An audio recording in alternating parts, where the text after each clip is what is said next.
Soyez les bienvenus pour suivre avec nous ce focus de la semaine qui sera consacré cette semaine à la rentrée politique, mais aussi une clémente météo. Et pour terminer, nous allons parler de cette rentrée scolaire qui sera donc à l'honneur prochainement. Et nous entamons tout de suite avec cette rentrée politique. C'était ce mardi le premier conseil de ministres de la rentrée qui a donc soulignant ainsi l'engagement résolu envers la croissance, le développement et le progrès. Dans un élan marqué la rentrée politique de l'année, le président de la République de Djibouti, son Excellence Ismaël Omar Guelleh, a présidé le premier conseil des ministres au Palais de la République. Cet événement a constitué une tribune de haute importance pour tracer les lignes directives qui guideront les actions du gouvernement dans les mois à venir. À travers ce rassemblement clé, le chef de l'État a mis en lumière les réalisations passées, les projets d'envergure en cours et a abordé les défis aussi bien régionaux qu'internationaux. Au cœur de cette allocution, le président de la République a souligné la nécessité d'une intensification des efforts pour atteindre les objectifs fixés et affronter les défis dans le contexte en contestant l'évolution des scènes mondiales. Il a mis en avant les élections législatives récemment tenues qui ont conduit à l'élection d'un nouveau président de l'Assemblée nationale comme un reflet de l'attachement des pays au processus démocratique, mettant ainsi en évidence la vigueur de la scène politique. Sous le feu des projecteurs, les jeunes athlètes du pays ont également été célébrés pour leurs performances exceptionnelles dans les compétitions sportives. Le président a souligné que ces médailles récoltées sont les fruits d'efforts continus dans le développement des infrastructures sportives, la formation des athlètes, l'élaboration des programmes sportifs au niveau national. Dans un panorama plus large, le président a identifié la santé, le numérique, l'éducation, l'habitat, la réforme de l'administration publique comme des domaines à fort potentiel économique pour le pays. Il a appelé qu'une intensification des efforts du gouvernement face aux crises exogènes, régionales et internationales. Les orientations plutôt stratégiques du gouvernement ont également accordé une place importante au développement durable et à la promotion des femmes dans le domaine technologique. Le président a réaffirmé son engagement envers des politiques qui soutiennent le développement durable et renforcent le rôle des femmes dans les nouvelles technologies. En somme, la rentrée politique orchestrée par le président de la République, son Excellence Ismaël Omar Guelleh, a jeté les bases d'une période de travail intense et des défis stimulants pour le gouvernement. Les orientations stratégiques découlent de cet événement témoignent d'une vision holistique, prenant en compte les différentes facettes du développement national, de la sécurité économique, en passant par la diplomatie et la durabilité. Ces caps vers l'excellence promet un Djibouti résolument tourné vers un avenir rayonnant. Et nous allons parler cette fois de l'un des dossiers majeurs de la semaine. Je parle notamment du sommet de BRICS qui a lieu à Johannesburg, en Afrique du Sud, auquel étaient à l'honneur les pays donc africains. Ce sommet donc des BRICS, avec la participation de plusieurs dirigeants africains, asiatiques, d'Amérique latine, l'événement en soi rassemble une multitude de chefs d'État et de gouvernement dont faisait partie le chef de l'État Ismaël Omar Guelleh. Le sommet est une opportunité significative pour l'Afrique en termes de développement économique et de renforcement des relations internationales. L'alliance économique des BRICS, composée de la Chine, de l'Inde, du Brésil, de la Russie, en collaboration avec de nombreux pays issus de divers continents et régions, se réunissent pour discuter des voies et moyens de favoriser un partenariat fructueux avec le continent africain. Les BRICS, bien qu'une simple alliance économique, s'efforce d'être une plateforme de collaboration alternative pour les pays africains. L'objectif va au-delà d'une simple coopération économique. Il vise également à renforcer les liens politiques et culturels entre les participants. Ce sommet offre ainsi un espace propice pour échanger et dialoguer sur divers sujets, allant des aspects économiques aux questions de sécurité, en passant par la promotion de la paix et la stabilité régionale, ainsi qu'à la création d'une économie mondiale plus inclusive. Lors d'une session inaugurale, les BRICS ont annoncé leur intention d'élargir leur groupe en acceptant de nouveaux pays membres. Les critères pour cette admission seront définis collectivement par les pays membres actuels de l'Alliance. Ces démarches reflètent la volonté des BRICS de renforcer leur influence et leur présence sur la scène internationale. En conclusion, le sommet des BRICS Afrique se présente comme une occasion unique de discuter et de définir des stratégies pour le développement économique de l'Afrique, tout en promouvant la coopération internationale et le dialogue entre les continents. Le renforcement des liens politiques, économiques et culturels, ainsi que l'élargissement des groupes BRICS, témoignent de la vision dynamique de cette alliance en tant qu'acteur clé dans la configuration du paysage mondial actuel. Nous allons parler cette fois du sommet Chine-Afrique. À Johannesburg, le chef de l'État Ismaël Omar Guelleh, chef de l'IGAD, a souligné les liens historiques entre la Chine et l'Afrique tout en traçant une voie prometteuse vers une collaboration renforcée.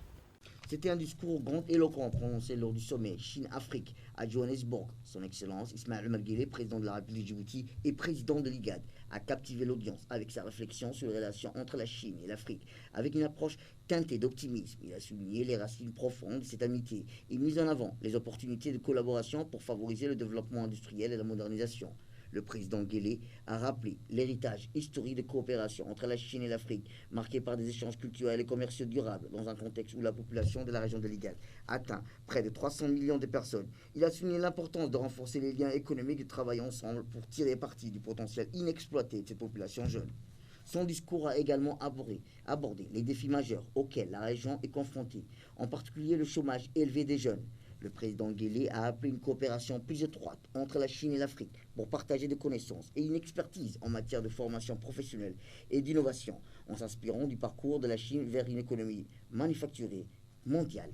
Le discours a souligné l'engagement de l'IGAD envers l'initiative mondiale de développement, son importance pour élever les défis de développement dans la région. Le président Guelleh a également plaidé en faveur d'une coopération renforcée pour faire face aux effets du changement climatique. En fin de compte, le discours a transmis un message d'espoir, de partenariat entre la Chine et l'Afrique. Teinté d'optimisme, le discours du président Guelleh a illustré la vision d'une coopération mutuellement bénéfique entre la Chine et l'Afrique, ancrée dans l'histoire, mais tournée vers un avenir de développement durable et d'opportunités à partager. Nous allons parler énergie, mais aussi énergie et développement durable. Le solaire, l'éolien prennent le relais pour un avenir radieux. Pour atteindre ces objectifs, la République de Djibouti se prépare à un changement énergétique révolutionnaire alors que le pays cherche notamment à concrétiser sa vision 2035, mettant l'accent donc sur une transition énergétique ambitieuse, prometteuse, s'appuyant sur une série d'accords novateurs. Pour atteindre ces objectifs, Djibouti se prépare à un changement énergétique révolutionnaire.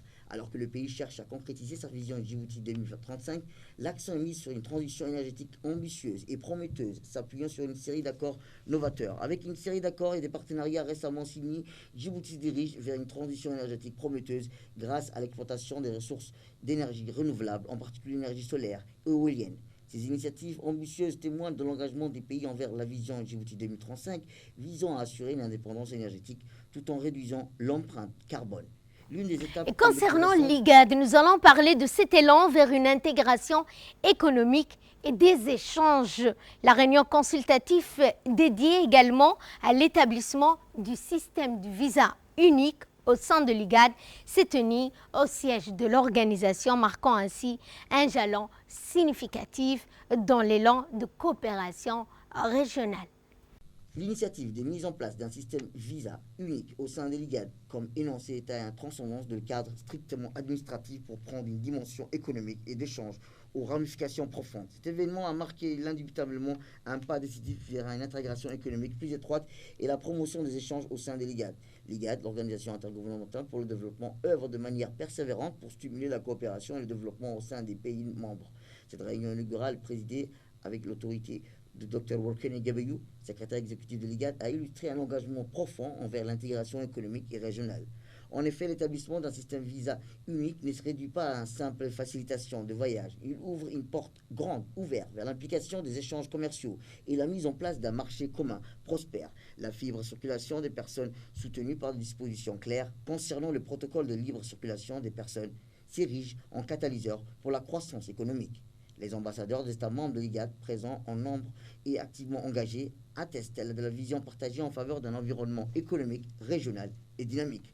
De plus, la présentation explicative des exigences juridiques, techniques et administratives nécessaires à la mise en œuvre réussie de ce système novateur démontre un souci de taille crucial, une infrastructure solide et la base de toute entreprise économique réussie.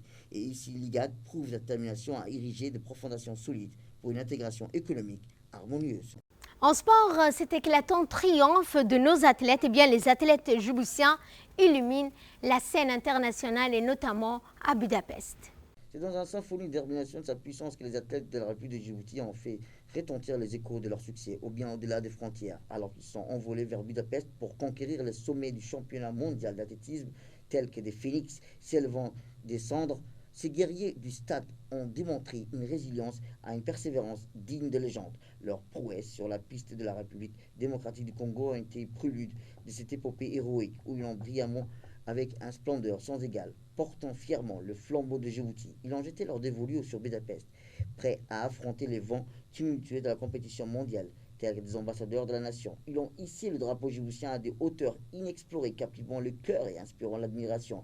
À Budapest, leurs performances ont été des poèmes en mouvement, des odes à la persévérance, à l'effort inlassable. Ils ont couru avec les rêves de toute une nation dans leur sillage, pulvérisant ainsi les barrières du possible. Même si la ligne d'arrivée n'a pas toujours été en leur faveur, leur détermination indomptable a brillé illuminant le ciel sportif de Budapest et guidant les chemins vers un avenir encore plus glorieux. Le cœur de supporters djiboutiens ont battu en harmonie avec chaque battement de cœur de cet athlète entrepris. Leurs efforts, bien qu'exigeants davantage, entraînés des perfectionnements, ont déjà gravé leur nom dans les annales du sport djiboutien. Ils ont dévoilé un avenir prometteur, une vision d'accomplissement de la gloire qui ne fait que commencer à prendre forme. De là, nous passons à ce qui domine l'actualité régionale et internationale. Au Tchad, donc, pour commencer, des réfugiés soudanais, des héros méconnus dans un hôpital de campagne. Au cœur du désert du Tchad, un groupe de réfugiés soudanais a érigé un bastion, notamment donnant l'espoir à des milliers de personnes dans cet hôpital de campagne géré par des bénévoles venus du Darfour. Des hommes et des femmes ont entrepris une mission, sauver des vies là où le paludisme sévit. De réfugiés soudanais au Tchad dirigent un hôpital de campagne dont le but est de sauver des vies parmi la population du Darfour qui ont trouvé refuge là-bas. Les consultations sont principalement motivées par le paludisme, mais le bénévole rapporte également des cas de maladies chroniques. C'est pourquoi plus de 30% de patients du clinique souffrent de problèmes de santé chroniques, a expliqué Dr Ayman Abdallah Moussa, médecin soudanais bénévole à l'hôpital de campagne. De nombreux réfugiés attendent à l'extérieur de la tente pour consulter un médecin. Hommes et femmes ayant fui les chaos au Soudan, ils ont fait face à un manque de services de base qui a entraîné des décès évitables. Les installations médicales ont été attaquées et pillées. Depuis le début de la guerre au Soudan, plus de 4,3 millions de personnes ont été déplacées, dont environ 3,2 millions à l'intérieur du pays, selon l'Agence des Nations Unies pour les réfugiés. Et pour clore ce focus, nous allons donc parler de la climatisation face aux vagues de chaleur. Rafraîchissement illusoire ou accélérateur de réchauffement climatique? Nous allons répondre à cette question dans ce commentaire.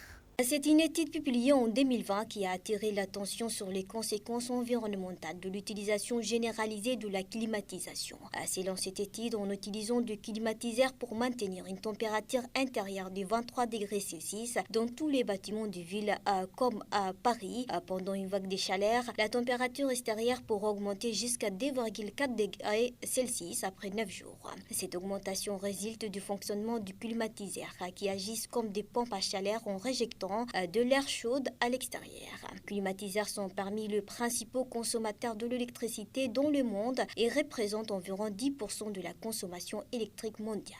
Leur utilisation accrue contribue également aux émissions de gaz à effet de serre, et ce qui aggrave le réchauffement climatique. Deux études antérieures ont montré que l'excès de chaleur généré par le climatiseur dans le ville peut augmenter les températures extérieures, en particulier la nuit. La croissance de l'utilisation de la climatisation est un problème préoccupant, car le vague de chaleur devient plus fréquente et intense en raison du changement climatique. En 2019, environ 20% des ménages de l'Union européenne possédaient un climatiseur et ce nombre devrait augmenter considérablement à l'avenir. Si aucune mesure n'est prise pour limiter cette croissance, le climatiseur pourrait consommer autant d'électricité que la Chine d'ici 2050. Et c'est sur ce point que ce focus de la semaine touche à sa fin. Merci de votre fidélité.